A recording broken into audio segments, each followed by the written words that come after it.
Noong 1751, itinatag ng mga Kastilang Praile ang isang pamayanan na tinawag na Tulong Nuevo bilang bahagi ng mas malaking bayan ng Tulong Viejo, ngayon ay Santa Catalina.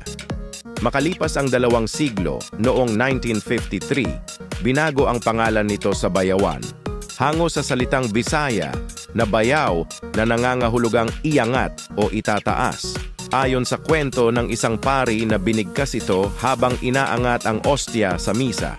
Sa paglipas ng panahon, unti-unting umunlad ang bayan sa pamamagitan ng agrikultura, pangingisda at kalakalan.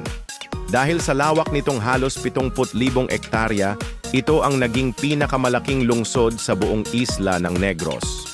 Noong December 23, 2000, sa pamamagitan ng Republic Act No. 8979, formal itong idineklara bilang isang chartered city. Mula noon, kinilala ang Bayawan hindi lamang sa pagiging sentro ng agrikultura ng Negros Oriental, kundi bilang isang lungsod na may masiglang kultura, tampok ang makulay na Tawo-Tawo Festival, at mga likas na yaman gaya ng Niludhan Falls at Bayawan Boulevard. Kung taga Bayawan City ka, ibahagi ang videong ito.